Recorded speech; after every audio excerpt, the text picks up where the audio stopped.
브랜드 이미지의 세 가지 원형.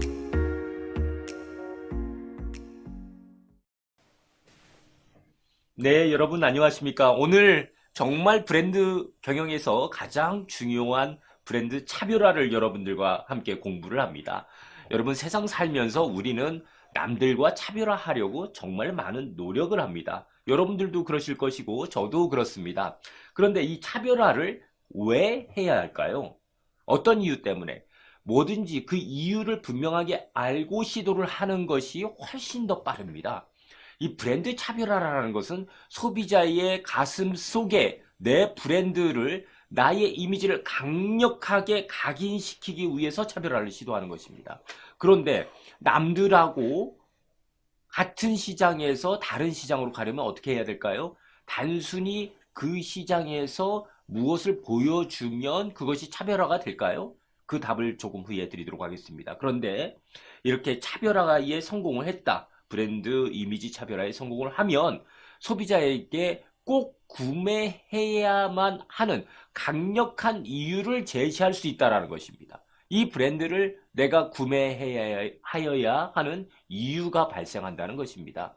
그래서 지난번에 말씀드렸지만 여러분 차별화에 성공했다는 얘기는 니꼴 소비자의 머릿속에 강력한 브랜드 이미지 연상을 만들어냈다라는 것을 얘기하는 것이죠. 기억하시죠? 바로 그것을 얘기하는 것입니다. 그러면 어떻게 이 뇌리에 강력한 브랜드 연상을 만들어낼 것인가?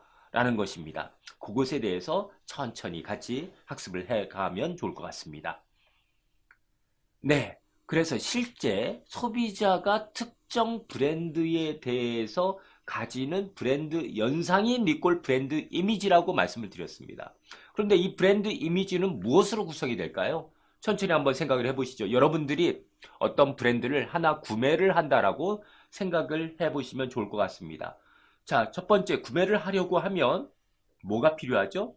그 대상, 구매하려고 하는 대상이 필요하겠죠? 그것이 제품이나 아니면 서비스일 수 있습니다. 그렇죠. 내가 이 제품이나 서비스를 구매할 때는 내가 얘를 사야 하는 이유가 분명해야 되는 것이죠. 그 분명한 이유가 결국 니꼴 브랜드 차별화에 성공했을 때 내가 소비자가 사야 되는 분명한 이유가 발생한다는 것입니다. 그러면 자, 이 제품과 서비스가 보여주는 것들이 여러 가지가 있잖아요. 이따가도 말씀을 드리겠지만 기능적인 면들도 있고 품질적인 면들도 있을 수 있고요. 또 어떤 것들이 있죠? 상표적인 것이 있을 수 있습니다.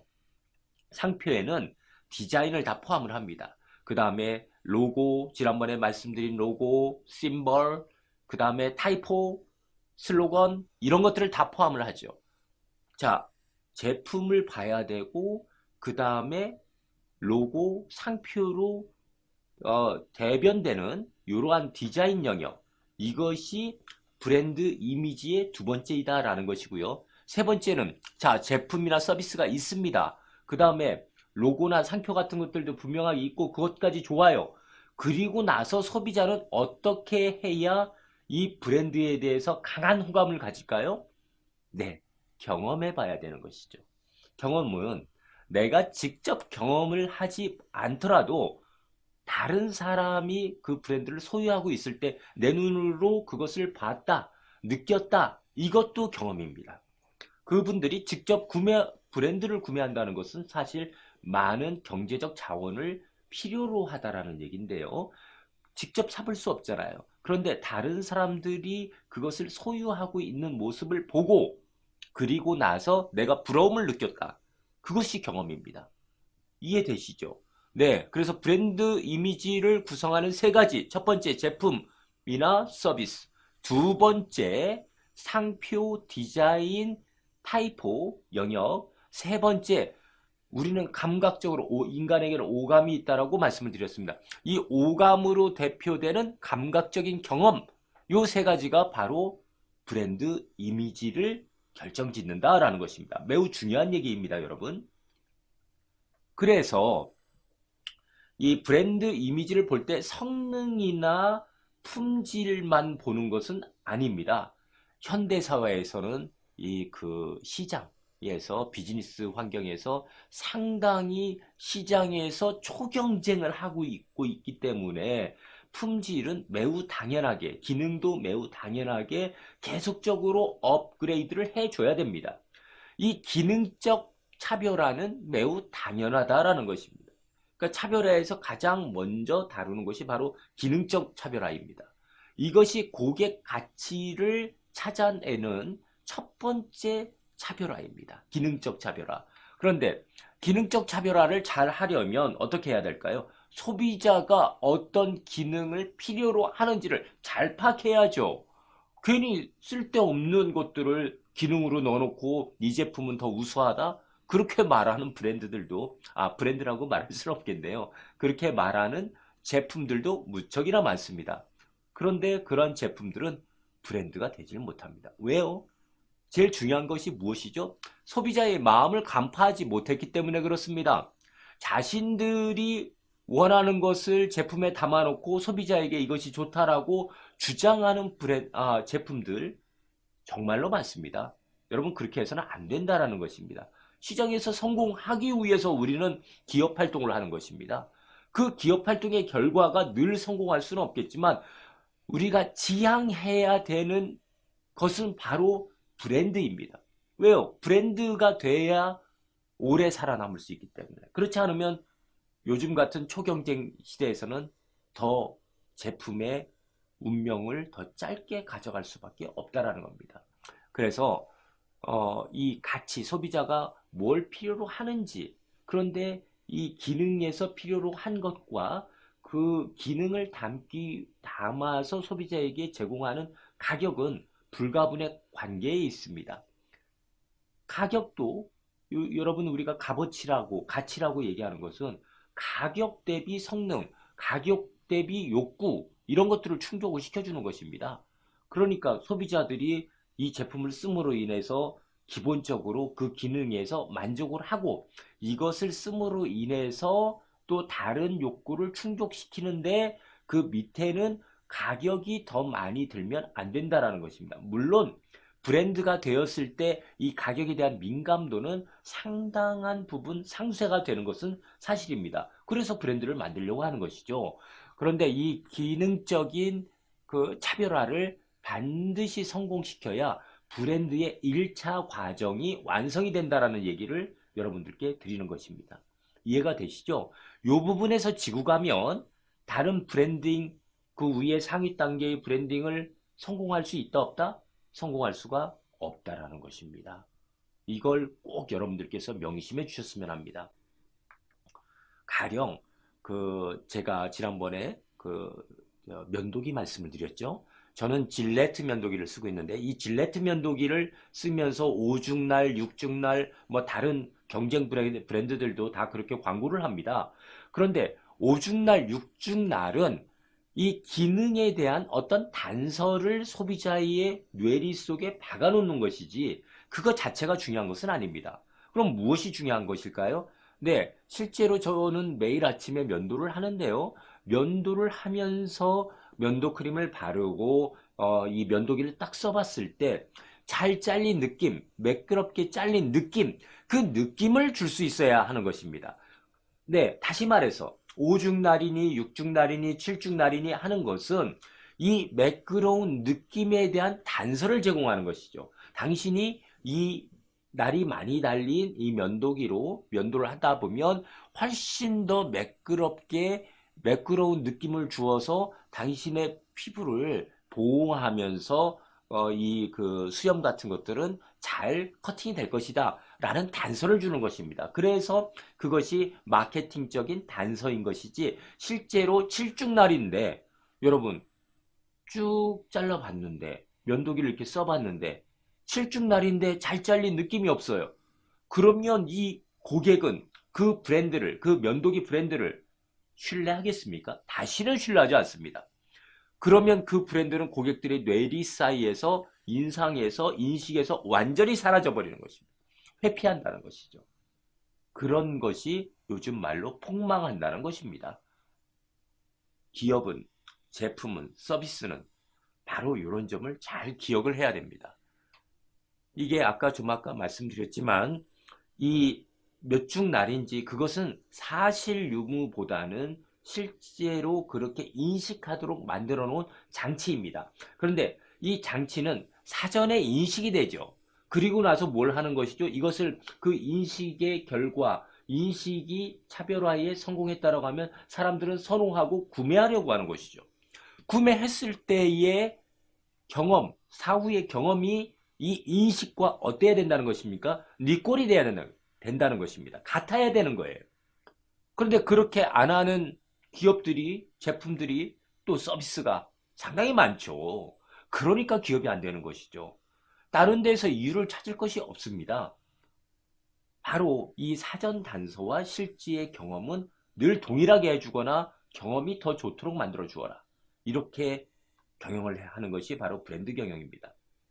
그리고 예전에 제가 말씀드린 독일의 그 바쉐린이라고 그 겨울에 많이 쓰는 그 바쉐린 크림 말씀을 드렸죠. 이 바쉐린 크림이 예전에 약용 크림이었습니다. 또 화상도 치료를 했고 뭐 립밤 같은 것으로 요즘에는 브랜드 확장을 하고 있는데요.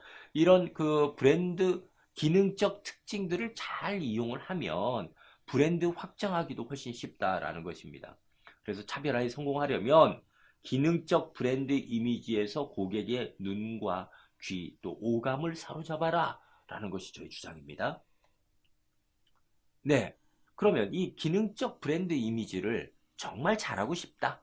잘하고 싶다. 그러면 어떻게 하면 될까요? 네, 스캠퍼 기법을 여러분들께 말씀을 드리고 싶습니다. 스캠퍼 기법은 이제 강의 자료에도 잘 나오겠지만 이 기능적 이미지를 보여주는데 어떻게 해요? 소비자에게 연상의 순서를 체계적인 방법으로 차별화해서 이렇게 만들어 보는 것입니다. 그 하나의 브레인스토밍 기법이다라고 말씀드릴 수가 있겠죠. 스캠퍼의 SCAMPER 요것은 이제 다 이제 자료에 쭉 나올 것입니다만은 먼저 대체 가능해야 됩니다. 기존의 제품들보다 신기능으로 대체 가능해야 됩니다.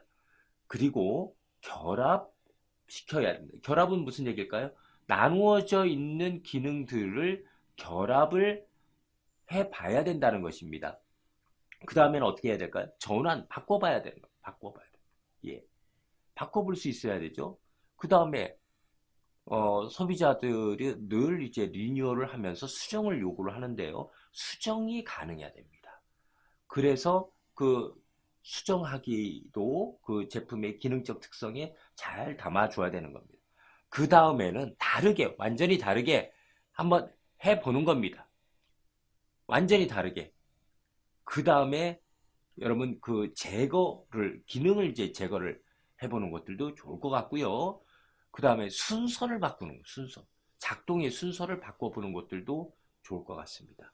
그것들이 이제 스캠퍼 기법의 대체적인 얘기인데요. 이런 것들을 하나씩 하나씩 여러분들이 차별화 포인트로 한번 써보신다고 한다면 그걸 미리 작성을 이렇게 쭉 한번 해보는 것이죠. 작성을 한번 해보고 여기에 내가 대상으로 하는 제품의 무엇, 전체를 다 안 써도 된다는 것입니다. 그 중에 일부만 써도 된다는 거예요. 네, 저도 지금 중요한 것만 말씀을 드린 것입니다. 가령 대체를 한번 해보거나 또 결합을 이기는 건 거의 뭐 대동소이한데 소비자가 자꾸 여러 번 누르게 고객 경험을 불편하게 만들어서는 안 된다는 생각에 뭐 결합해보거나 그런 것들을 지금 나의 상황에 맞게 또 소비자가 원하는 고객의 니즈에 맞게 그렇게 차별화를 시도를 해보는 그런 브레인스토밍 기법, 그것이 스캠퍼 기법이다 라는 거 지금 말씀을 드렸죠.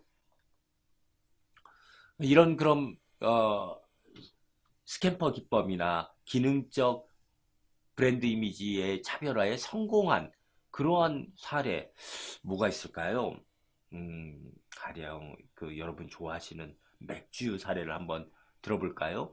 이제 맥주도 요즘에 상당히 종류가 많습니다. 마트에 가보면 대략 한 50종에서 100여 종까지 있는 것을 제가 봤습니다. 근데 수입 맥주는 일반 맥주보다 뭐 조금 더 비쌌었는데 요즘에는 좀 가격이 좀 안정화된 것 같습니다. 그런데 수입 맥주 속에서도 아직도 좀 비싼 프리미엄 가격을 유지하는 그런 맥주들이 몇 가지가 있죠. 그 중에 하나가 바로 아일랜드의 걸작, 맛의 걸작이라고 불리는 기네스 맥주입니다. 기네스 맥주 여러분 기억하십니까? 아주 흑맥주인데 나중에 이렇게 따라 보면 마지막에 거품이 아주 미세하고 풍부하게 그렇게 맨 위에 이렇게 깔리는 것들을 볼 수가 있을 것입니다. 그래서 이 기네스 맥주는 흑맥주이기 때문에 밑에는 이제 까만데 위에는 그 이제 크리미해서 그 하얀 크림 같은 것이 이렇게 위에 얹어지는 눈처럼 얹어지는 그 맛 때문에 사람들은 좋아하죠. 또 실제로 이렇게 마셔보면 아주 부드럽습니다. 이것이 이제 1989년에 개발된 이 크림을 가능하게 하는 것이 질소공이 그 안에 이렇게 흔들어 보면 조그만 것이 있죠. 네, 병 같은 것에 흔들어 보면 그것이 바로 이 거품, 하얀 거품을 미세하게 만들어 주는 기능적 차별화의 승리 요인입니다. 이 기술이 개발된 이후에 고객들은 기네스를 마시면서 훨씬 더 부드럽게 풍부한 거품을 마실 수 있게 되었습니다. 그래서 사람들은 다른 맥주는 바로 이런 풍부한 거품 맛이 없기 때문에 맥주를 생각할 때는 기네스의 이 하얀 거품, 까만색과 까만 흑맥주와 조금 대비가 되는 이런 하얀 거품 맛, 그 부드러운 맛 때문에 기네스를 비싼 가격에도 불구하고 찾고 있다는 것입니다. 어떻습니까, 여러분? 기능적 차별화의 사례 머리에 와 닿으시는지요? 이렇게 여러분들의 제품들, 여러분들의 서비스, 여러분들 자신도 어떻게 내가 포지셔닝 하고 있는 시장에서 차별화해야 되겠구나 라는 것을 이런 사례를 가지고 대체를 한번 해보시기 바랍니다. 그러면 여러분들도 충분히 차별화에 성공하실 수 있다라는 말씀을 드립니다. 또 차별화에 성공한 사례 또 말씀을 드리자면 예전에 저 어렸을 때는 껌을 씹을 때 그때 추인껌이라고 해서 뭐 롯데껌 이렇게 해서 많이 나왔었습니다. 그런데 아직도 롯데껌 중에서 여러분 휘바라고 하는 자일리툴 껌 아시죠? 그것을 지금 롯데에서 예전에 개발을 해서 현재까지도 사랑을 많이 받고 있는데요. 물론 여러 브랜드에서 자일리툴 껌을 지금 생산을 하고 있기는 합니다. 그런데 맨 처음에 롯데에서 사람들이 이제 껌을 씹을 때 그냥 기분 전환을 위해서 예전에는 껌을 씹었거든요. 약간 고무 같은 그런 맛들 예전엔 좀 거칠었었죠. 그런데 여기에다가 기능적인 면을 좀 더 넣어보면 어떨까라는 고민을 하다가 바로 충치의 원인이 되는 이 플라그를 제거하는 특별한 기능을 이 자일리툴 껌 안에 넣으면서 껌을 씹으면 씹을수록 입냄새를 없애주고 또 충치 발생을 억제시키는 아주 좋은 기능을 넣었습니다. 그래서 껌을 씹으면서 충치 발생을 억제시킨다는 이 두 가지 기능 요인 때문에 이 자일리툴 껌이 날개 돋친 듯 이렇게 팔려 나갔는데요. 소비자로부터는 어떤 인상을 가졌을까요? 네, 예, 이게 나는 즐기면서 치료가 되는 듯한 껌의 인상 그런 것들을 받는 것입니다. 또 자기 전에 씹는 껌이다라는 이 슬로건은 아주 완전히 사람들에게 좋은 인상을 베풀었습니다. 그래서 자기 전에 어떻습니까? 저도 그래 본 적이 있는데요. 이거 하나 딱 이렇게 씹고 있으면 마치 양치를 안 해도 제가 충치로부터 좀 이제 프로텍팅 되는 그러한 느낌을 가질 수가 있었다라는 것입니다. 그래서 이런 충치 예방 효과, 억제 효과가 인정이 돼서 이 껌이요. 건강기능식품으로도 인정이 됐다라고 하니까 그건 상당히 놀라운 것이죠. 또 건강기능식품으로 인정이 되니까 어떻습니까? 사람들은 더욱더 이 기능에 열광하는 것입니다. 그래서 좀 더 다른 껌을 사기보다는 자일리툴 껌을 구매하는 욕구들이 강해져서 매출은 어땠겠어요? 완전히 수직 상승한 것이죠. 그런 식으로 기능과 브랜드 기능화의 성공, 차별화에 성공한 이 기능적 브랜드 이미지 매우 중요합니다. 또 다른 사례를 하나 말씀을 드리자면 저 어렸을 때는 서커스 하는 분들이 아주 많았습니다. 천막을 이렇게 쭉 쳐놓고 서커스를 하는데 그때 코끼리라든지 동물들을 많이 데리고 와서 서커스를 했었습니다. 그런데 이 동물들을 많이 데리고 와서 서커스를 하려고 하면 동물들에게만 채찍도 많이 가해야 되고 동물 학대의 문제도 있고 그리고 또 동물들을 데리고 수송을 하고 이동을 하려면 뭐 코끼리 같은 거 이동할 때 어떻겠습니까? 큰 차들이 와야 되고 관리 비용들이 막대했겠죠. 그러다 보니까 서커스는 수익이 안 나고 그래서 지금 그런 고민을 하고 있던 한 서커스단에서 서커스를 공연 예술로 한번 바꿔보자라고 생각을 해가지고 랄리베르테라고 하는 서커스 단장이 그 일반 동물들이 나오지 않고 그 다음에 사람들이 최고의 예술, 공연 예술, 가령 뭐 높은 데에서 줄을 매달고 퍼포먼스를 한다든지 빛을 보여주고 또 조명과 함께 퍼포먼스를 한다든지 그러면서 사람들에게 영감을 제시를 하고 마치 큰 우주에서의 공연을 보는 것 같은 그러한 환상을 불러일으키는데 성공해서 지금도 뭐 국내에 들어오면 많은 분들이 표를 예약을 해서 이른 시간 내에 매진이 되는 그런 공연이 있습니다. 태양의 서커스. 바로 그것입니다. 1년에 한 2차례, 3차례 정도 내한 공연을 하는 것 같은데요. 거기에 이제 요즘에 진화가 돼가지고요. 천막으로 이렇게 쳐도 음향이라든지 객석 시설이라든지 모든 것들이 매우 훌륭해서 정말 태양의 서커스 한 2시간 보고 오면 세계 최고의 공연을 본 것 같은 그런 환상, 그 다음에 만족감, 그 표값이 만만치 않거든요. 몇만 원 합니다. 그런데도 불구하고 영화표보다도 훨씬 비싼 가격에 태양의 서커스를 즐기고 온 분들은 다들 만족하는 것입니다. 그래서 이 공연 예술 분야에서 최고의 작품이 된 새로운 브랜드 네임 바로 태양의 서커스입니다. 이런 태양의 서커스도 기능적 브랜드 이미지를 차별화시킨 아주 좋은 사례다라고 말씀드릴 수가 있겠네요. 네, 이렇게 기능적인 브랜드 이미지를 차별화시키는 것은 매우 기초적인 단계입니다.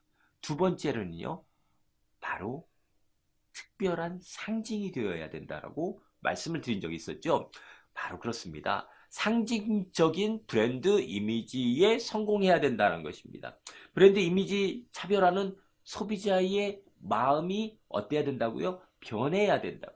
변해야 차별화에 성공할 수 있다고 했는데 브랜드가 직접적으로 소비자의 마음을 조정할 수가 있나요? 안 된다는 것입니다. 그래서 어때야 된다는 것이죠? 소비자의 기억 속에서 이 브랜드 정보에 대해서는 내가 이 브랜드를 소유하고 있을 때 이 성능이나 품질과는 다른 독특한 특징이 있어서 내가 이것을 반드시 소유해야만 하는 이유를 만들어주는 것이 바로 상징적 브랜드 이미지입니다. 가령 어떨 때 그럴까요? 여러분들도 많이 뭐 쓰시는 브랜드들이 있겠지만 저는 펜하고 뭐 다른 거에서 몽블랑이라는 그런 브랜드들을 상당히 좋아합니다. 그리고 뭐 커프스 버튼, 그 다음에 시계, 또 명함 지갑 이런 것들에서 몽블랑이라는 브랜드를 제가 많이 구입을 하는데요. 이 몽블랑이라는 브랜드를 구입을 제가 왜 할까요? 네, 그렇습니다. 몽블랑이 제 몸속에 제 비즈니스 정장 안에 몇 개가 있으면 마치 저는 성공한 비즈니스맨 같은 스스로의 만족감을 얻는다는 것입니다. 그런 것이죠. 가령 여성들이 뭐 에르메스 캘리백 같은 것들을 한 3천만 원 주고 사셨다. 왜 3천만 원 주고 그 캘리백을 살까요? 그 캘리백의 원가는 얼마나 할까요? 저는 뭐 한 100만 원도 안 하리라 혼자 뭐 생각을 해보는 것입니다. 정확한 것은 아니지만 원가 정보는 공개된 것이 없으니까요. 그런데 그 3천만 원에 해당하는 원가가 들어가지는 않을 것입니다. 그럼에도 불구하고 일반적인 기능적인 백보다 왜 에르메스가 그 막대한 가격을 받으면서도 사람들에게 줄을 세울 수 있을까요? 바로 그것이죠. 지금 다루고 있는 상징적 브랜드 이미지에 성공했기 때문에 그렇습니다. 예, 이 캘리백, 에르메스의 캘리백, 왜 상징적 브랜드 이미지에 성공했을까요? 네, 모나코의 왕비인 그레이스 켈리, 예, 모로코죠. 예, 그레이스 켈리 왕비 예전엔 영화 배우였는데 왕비가 됐습니다. 마치 우리가 그 어떤 옛날 그 스토리에서 보던 그 어떤 일반인들이 왕비가 된 그런 스토리를 실제로 재현한 사람이 바로 그레이스 켈리인데요. 예, 그레이스 켈리가 그리고 왕비가 되고 나서 늘 메고 다녔던 백이 바로 켈리백입니다. 네, 에르메스에서 만들었죠. 그러다 보니까 다른 사람들은 일반인들은 그 그레이스 왕비와 동일시하고 싶은 생각이 들어서 바로 그 백들을 앞다투어서 사기 시작했습니다. 그러면서 가격은 어땠을까요? 계속 올라갔겠죠. 네, 그러한 면들이 있었기 때문에 그레이스 켈리가 그 뭐 모델 아닌 모델이 된 에르메스의 켈리백은 완전한 성공을 거두고 또 브랜드를 여러 개 확장시킨 에르메스의 모든 제품들도 날개 돋친 듯이 팔려나가고 있는 것이 사실입니다. 그럼 어때야 된다는 것입니까? 네, 그 제품이 나에게 와서, 소비자인 나에게 와서 특별한 상징이 되어야 된다는 것입니다. 상징적인 그 브랜드 이미지 차별화에 성공하면 브랜드는 아우라까지 발생시킬 수가 있다라는 아주 중요한 사실을 말씀드립니다. 네, 이렇게 상징적인 브랜드 이미지는 다른 브랜드와 차별화에서 또 경쟁에서 그 훨씬 더 앞서갈 수가 있습니다. 경쟁하지 않습니다. 왜요? 나만의 이 상징적인 브랜드 이미지를 좋아하는 독특한 사람들이 있거든요. 그래서 굳이 이 그 상징적 브랜드 이미지 차별화에 성공한 사람들은 경쟁하지 않고 자신의 품질이라든지 그 상징이라든지 또 아우라를 발생시키는 것을 지속적으로 소비자의 눈과 마음을 만족시켜주는 활동들을 하고 있습니다. 그래서 사실은 브랜드다라는 것은 기능적인 차별화에 성공했다라고 해서 기능적인 브랜드 이미지에 성공했다라고 해서 브랜드라고 하지는 않습니다. 바로 브랜드라고 하는 것은 상징적인 브랜드 이미지 차별화에 성공했을 때 비로소 브랜드라고 말씀을 드리고 있습니다. 그래서 이 브랜드에서 가장 중요한 것 대목이 바로 상징적 브랜드 이미지에 성공해야 된다는 것입니다. 사람도 그렇습니다. 이 사람을 보는 눈이 그 존경과 존중으로 내가 다른 사람들을 보거나 여러분들을 보거나 그래야 존경을 받을 수 있고 그 말의 무게, 행동의 무게가 실리는 것이죠. 그래서 우리는 인생을 살 때 바로 이것을 위해서 살아야 된다는 것입니다. 상징적 브랜드 이미지로 살아야 된다라는 것을 말씀드리고 싶습니다. 네, 그 다음에 이 상징적 브랜드 이미지, 뭐 에르메스 얘기를 했는데요. 뭐 친환경 세제 중에서도 뭐 몇 가지가 있죠. 친환경 제품 중에 러쉬, 영국의 천연 화장품 러쉬라는 거 혹시 여러분 아십니까? 한국에도 많이 들어와 있죠. 이 러쉬는 친환경이고요. 첫 번째, 두 번째 손으로 직접 만든다는 것입니다. 세 번째, 왜 특별한 상징이 되었냐고 하면 동물 실험을 전혀 하질 않는다는 것입니다. 네 번째는 최고의 그 제품들만 사용을 한다라는 것이고 또 안전한 성분들만 사용한다는 것입니다. 그리고 용기 포장들을 하는데 최소한에서 용기 포장에 들어가는 그런 비용들을 줄이고 그 일곱 번째 그 라벨에 거기에 들어간 친환경 성분들을 정확하게 표시를 한다는 것입니다. 근데 맨 처음에 이 창립자는 이러한 화장품 원리를 익혀서 이 제품들을 통신 판매를 통해서 제품을 판매를 했었는데요.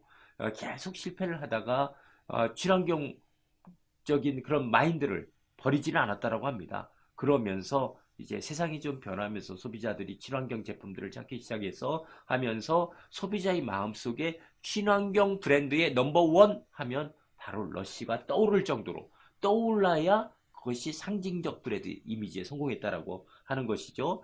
그래서 가장 많이 뇌리 속에 떠오르는 친환경 브랜드 넘버원이 바로 러쉬다라고 인정을 받게 되었다라는 것입니다. 근데 그 아까 제가 뭐 몽블랑 말씀을 드렸는데요. 이제 몽블랑은 시계도 있고 뭐 액세서리도 있고 그 다음에 뭐 만년필도 있고요. 맨 처음에는 만년필부터 시작을 했죠. 그 이제 몽블랑의 그 위에 보면은 하얀 그 저 산 위에 있는 듯한 그 눈, 바로 그것이 몽블랑입니다. 몽이 그 마운틴이죠. 영어로 말하면 마운틴, 산이고 블랑이 흰 것을 뜻하는 것이니까요. 프랑스어로. 그래서 산 위에 있는 흰 눈, 그것이 몽블랑입니다. 그 특별한 상징이 모든 남자들, 또 뭐 물론 여성들 제품들도 일부 있지만 그 비즈니스맨들의 마음들을 아주 사로잡는데 성공했다는 것입니다. 최고 품질의 제품을 만들겠다는 그런 의지를 그 몽블랑에다가 새겨놨다라는 그런 생각이죠. 예, 그런 취지의 제품이다라는 겁니다. 그래서 맨 처음에는 1929년에는 그 마이스터 스틱이라고 하는 만년필 제품에 4810이라고 하는 그 숫자를 새겨놨다라고 그래요. 이것은 그 몽블랑이라고 하는 그 알프스 옆에 몽블랑이라고 하는 산의 높이가 4810m인 것을 기념해서, 또 그 산에서 영감을 따서 바로 제품을 만들었다라는 것을 표시하기 위해서 그렇게 상징적으로 새겨 놓은 것입니다. 그래서 몽블랑은 아까 말씀드렸듯이 최고의 남자, 최고의 비즈니스맨, 최고의 오너들이 꼭 가져야 될 가치, 바로 그것을 상징하는 것이 몽블랑입니다. 네, 이렇게 상징적 브랜드 이미지를 잘 가지고 있어야 진정한 브랜드 차별화에 성공한 것이다 라고 제가 말씀을 드렸는데요. 그러면 어떻게 상징적 이미지를 잘 갖고 갈 수가 있을까요? 첫 번째 방법은 바로 넘버 원이다 라는 상징을 보여주는 것입니다. 예전에 그 소니에서 여러분 나왔던 그 요즘은 이제 로봇들이 조금 제품이 아주 구체적인 제품들이 나오는데요. 그 2000년 이전에 맨 처음에 로봇 제품 나왔던 거 여러분 기억하십니까? 1999년으로 저는 기억을 하고 있는데요. 아이보라고 하는 그러한 강아지 인형, 강아지 로봇이죠. 이런 거 여러분 기억하십니까? 네. 그 강아지 로봇이 왜 각광을 받았냐면 감성을 탑재한 최초의 로봇이 바로 아이보였다는 것입니다. 그래서 이 로봇이 전 세계 넘버 원이었던 거예요. 바로 이러한 것들, 또 어, 이런 제품 때문에 이 그 아이보는 각광을 받았던 것인데요. 이렇게 그 상징성을 이제 넘버 원, 세계 최초 이런 것들을 가질 때 상징적 브랜드 이미지에는 성공할 수가 있다라는 것입니다. 두 번째, 그 상징적 이미지를 형성하는 방법 중에 두 번째는 이제 섹스 어필하는 것인데요. 네, 남성의 제품들은 남성성을 강조를 하고 여성의 제품들은 여성성을 강조를 하는 것입니다. 그런데 이것은 뭐 남성, 여성이 원래부터 본능적으로 가지고 있는 성적 코드를 이제 제품에 이용을 하는 것인데, 이런 그것을 외설적으로 표현하는 것이 아니라 예술적, 감각적으로 표현을 하는 브랜드일 때 보다 긍정적인 효과가 나타난다는 것입니다. 그런데 그러면서 그 성공했던 레스토랑 같은 경우가 미국에서 후터스라고 하는 레스토랑이 있었죠. 거기에서는 이제 한국에서도 어느 정도 성공을 거뒀던 것 같은데요. 웨이트리스들이 거의 일하는 여종업원들이 뭐 오렌지색 그런 유니폼을 입고 여성성을 강조를 해서 이제 남성들의 휴식 공간이다라는 그러한 이름을 얻었던 적이 있었는데요. 뭐 요즘에는 뭐 그렇게까지는 마케팅을 하지는 않지만 그래도 이 섹스 어필이라고 하는 이런 부분들에서 상징적 이미지를 형성해 가는 것들도 어떤 남성을 대상으로 한 상품, 여성을 대상으로 한 상품에서 그 마케팅적인 성공을 거두는 그런 방법 중에 하나일 수가 있습니다. 네, 여러분 상징적 이미지를 형성하는 세 가지 방법 중에 이제 섹스 어필하는 그러한 부분들이 마케팅적으로 성공을 거둔 사례가 뭐가 있을까요? 여성성을 강조를 했을 때 어떤 거 여러분 떠오르십니까? 첫 번째는 저는 설화수가 떠오릅니다. 설화수나 후 이런 것들이 떠오릅니다. 네, 중국 시장이나 동남아 시장에서 아주 설화수 난리입니다. 근데 왜 난리일까요? 뭐가 떠오르길래 그렇게 난리일까요? 설화수의 이름에 그 비밀이 있습니다. 눈꽃에서 피어난 아름다운 꽃이라는 그런 브랜드 네임을 가지고 있는 설화수를 쓰면 자신의 얼굴이 더 하얘지고 더 아름다워질 거다라고 이렇게 인식을 하는 것입니다. 환상을 갖는 것입니다. 후는 어떠한 그 경험을 가질까요? 인식을 가질까요? 후 어떻습니까? CF 보면 황궁에서 왕궁에서 왕후가 쓰는 듯한 그러한 그 제품, 화장품이라는 그런 환상을 심어주기에 충분했죠. 그런 것들이 고귀한 존재로 인정받는다라고 하는 대목들을 강조한 것입니다. 그 다음에 그 예전에 미국 영화 있었죠. 악마는 프라다를 입는다라는 그 대목에서 명품 브랜드의 이미지를 더욱 강하게 만든 프라다. 그 매장 이미지들을 많이 보여줬지 않습니까? 이 매장 이미지 가면 너무 고급스럽죠. 여성들은 거기에서 거의 모든 것들을 사고 싶을 만큼 그런 큰 환상을 심어주어서 이 상징적 브랜드 이미지를 만드는데 성공한 그러한 사례들 지금 다 말씀을 드렸습니다. 세 번째는 스타들을 활용을 하는 것입니다. 스타들을 활용한다는 얘기가 무슨 얘기일까요? 스타들의 브랜드 이미지를 제품에 차용해 온다는 것입니다. 예전에 영화 배우 영화에서 한번 썼던 적이 있었는데 알마니가 그 아메리칸 지골로라는 영화에서 이 그 리처드 기어 여러분 잘 아시죠? 아주 그 미국 배우 중에서 남성성이 잘 그 받침이 되는 그런 배우인데요. 그때 이 그 리처드 기어가 이 알마니 제품 양복 한 20벌 정도를 이제 바꿔가면서 이제 다른 배경에서 입고 다니는 그러한 모습들이 그 영화에서 아메리칸 지골로에서 나왔습니다. 그때 남성들에게 알마니 양복 브랜드는 이 알마니 수트는 상당히 큰 상징적 환상을 심어주기에 충분했다라는 말씀드립니다. 바로 그런 것들이 사실은 최고의 상징적 브랜드 이미지를 심는데 도움이 됐다라는 것이고요. 예전에 스티브 잡스 여러분 나올 때 그 터틀넥과 청바지 입고 나와서 신제품 아이폰, 아이팟 같은 것들을 본인이 직접 소개를 할 때 여러분 미국뿐만이 아니라 전 세계의 그 마니아들이 얼마나 열광을 했습니까? 그래서 이 스티브 잡스의 스타성을 이용을 해서 아이폰은 성공했다라고 말을 해도 과언이 아니다라는 것입니다. 네, 이렇게 그 바로 이 상징적 브랜드 이미지를 만드는 방법까지 여러분들하고 알아봤는데요. 그러면 그 세 번째는 이 경험적 브랜드 이미지까지 만들어 주어야 브랜드 차별화에 성공한다라는 것을 지금 말씀드리고 싶은 건데요. 소비자와 브랜드는 늘 어때야 된다라고 말씀을 드렸습니까? 상호작용을 해야 된다는 것입니다. 상호작용을 하면서 소비자가 사전적, 사후적으로 브랜드를 경험하게 만들어라 라는 것입니다. 한번 경험하게 하는 것보다 더 위대한 마케팅은 없다라는 겁니다. 그런데 뭘 경험하게 만들어라? 기능적인 이미지, 상징적인 이미지, 그리고 이런 것들을 사전적, 사후적으로 모든 과정을 통해서 이게 가장 유일무이한 독특한 제품이구나 라는 것을 경험하게 해주시면 좋겠다라는 것입니다. 그러면 소비자는 이 경험된 이미지를 자기 스스로 관리하면서 자신의 상황에 맞는 환상들을 가지고 그 제품들을 다시 구매하려고 노력을 하거나 거래하려고 노력을 한다는 것입니다. 그래서 그 브랜드의 활동성이 뛰어나려면 소비자에게 더 자주 경험하게 해줘라. 그러나 아무나 소유하게 해서는 안 된다는 것입니다. 이 소비자에게 경험하게 해주라는 말을 뭐 싸게 소비자한테 팔아라라고 말하는 것이 전혀 아닙니다. 오히려 경험은 하되 함부로 아무나 소유할 수 없도록 만드는 것이 정말로 중요하다라는 말씀을 드립니다. 그래야 고객의 충성도를 높일 수가 있습니다.